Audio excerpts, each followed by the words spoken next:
സംസ്ഥാനത്ത് ഭരണം ഫീൽ ചെയ്യാത്ത 10 വർഷമാണ് കഴിഞ്ഞുപോയതെന്ന് സാദിഖ് അലി തങ്ങൾ. സംസ്ഥാനത്ത് ഭരണം അനുഭവവേദ്യമല്ലാതിരുന്ന 10 വർഷങ്ങളാണ് കഴിഞ്ഞുപോയതെന്ന് സയ്യിദ് ഹൈദർ അലി തങ്ങൾ പറഞ്ഞു. അഴീക്കോട് മേഖല UDF കുടുംബസംഗമം ഉദ്ഘാടനം ചെയ്യുകയായിരുന്നു അദ്ദേഹം.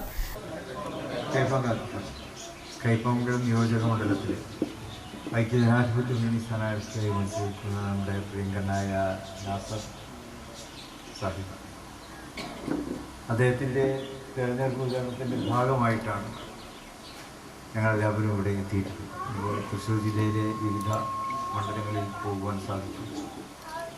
നിങ്ങളെല്ലാവരും ഇവിടെ 10:30 തന്നെ തയ്യാറായി നിൽക്കുകയാണെന്ന് അറിയാൻ കഴിഞ്ഞു. ഏതായാലും മറ്റിടത്ത് പോയതുകൊണ്ട് അല്പം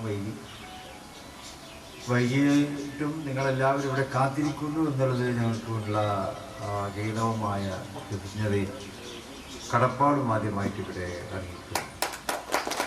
നിങ്ങളെല്ലാവരും പങ്കുവെക്കുന്ന വലിയ പ്രതീക്ഷ എന്നുള്ളത് ഈ കൈപ്പമംഗലം മണ്ഡലത്തിലെ ആൾക്കാർ മാത്രമല്ല, കേരളം മുഴുവനും പങ്കുവെക്കുന്ന ഒരു പ്രതീക്ഷയിലാണ് നിങ്ങൾ ഓരോരുത്തരും ഉള്ളത്. നമ്മൾ ഓരോരുത്തരും ഉള്ളത് അങ്ങനെയാണ്.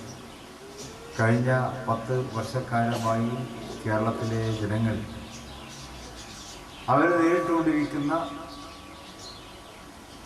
വെല്ലുവിളിയും നൈരാശ്യം, കാരണം കേരളത്തിൽ ഇപ്പോൾ 10 വർഷമായിട്ട് ഒരു ഭരണത്തിൻ്റെ ഒരു ഫീലിംഗ് ആർക്കും ഇല്ല എന്നുള്ളത്. ഒരു ഭരണമില്ലാത്ത അവസ്ഥ, ഒരു അനാഥാവസ്ഥയാണ് കേരളത്തിൽ ഉള്ളത്. മന്ത്രിമാരുണ്ടാവും, മറ്റു ഭരണകർത്താക്കളുണ്ടാവും, ഉദ്യോഗസ്ഥന്മാരുണ്ടാവും, സെക്രട്ടറിയേറ്റൊക്കെ ഉണ്ട്. പക്ഷെ അവിടുന്ന് സാധാരണ ജനങ്ങൾക്ക് ലഭിക്കേണ്ടതായ, അനുവദിച്ച് കിട്ടേണ്ടതായിട്ടുള്ള അവകാശങ്ങൾ കിട്ടുകയോ ആനുകൂല്യങ്ങൾ ലഭ്യമാവുകയോ ചെയ്യുന്നില്ല എന്നുള്ളതാണ്. അതിന് എത്ര മാത്രം നമ്മൾ പ്രതിഷേധിച്ചിട്ടും ആ പ്രതിഷേധങ്ങൾക്കും കാര്യമില്ല എന്നുള്ളതാണ്. ഇടതുപക്ഷം അത് വിഭാവനം ചെയ്യുന്നത് തൊഴിലാളി വർഗ സർവാധിപത്യം എന്നൊക്കെ പറയും. എന്നാൽ തൊഴിലാളികളുടെ അവകാശങ്ങളും അവർ വകവെച്ച് കൊടുക്കാറില്ല. ആശാവർക്കർമാരുണ്ടായി, നമുക്കറിയാലോ, നമ്മുടെ സമൂഹത്തിലെ ഏറെ ശ്രദ്ധ പിടിച്ചു പറ്റി കുറച്ച് കാലമായിട്ട് അവർ സേവന മേഖലയിൽ സർവം മറന്നുകൊണ്ട് പ്രവർത്തിക്കുന്നവരാണ്.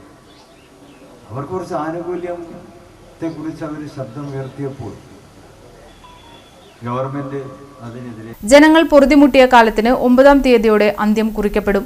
ലോകത്താകമാനം കമ്മ്യൂണിസം തകർന്നടിഞ്ഞപ്പോഴും ബാക്കിയായിരുന്ന ഏക സ്ഥലമായ കേരളത്തിലും കമ്മ്യൂണിസം തകർന്നു തീരുകയാണ്. എല്ലാ സ്ഥലത്തും അതിന്റെ മൂല്യച്യുതിയാണ് വില്ലനായത്. കേരളത്തിലും സ്ഥിതി മറിച്ചല്ലെന്ന് തങ്ങൾ പറഞ്ഞു. UDF മണ്ഡലം ചെയർമാൻ KM സാദത്ത് അധ്യക്ഷത വഹിച്ചു. നിയോജക മണ്ഡലം UDF നേതാക്കളായ SA Siddique, PS Mujeeb Rahman, MK Abdul Salam, CA Rasheed, PK Shamsuddin, PP John, CA Abdul Jaleel, PK Muhammad, Mansoor Antharathara, PB Moidu, Najeeb P Muhammad, Abdul Kareem Maulavi എന്നിവർ സംസാരിച്ചു. KN നൌഷാദ് സ്വാഗതവും PK ചന്ദ്രബാബു നന്ദിയും പറഞ്ഞു.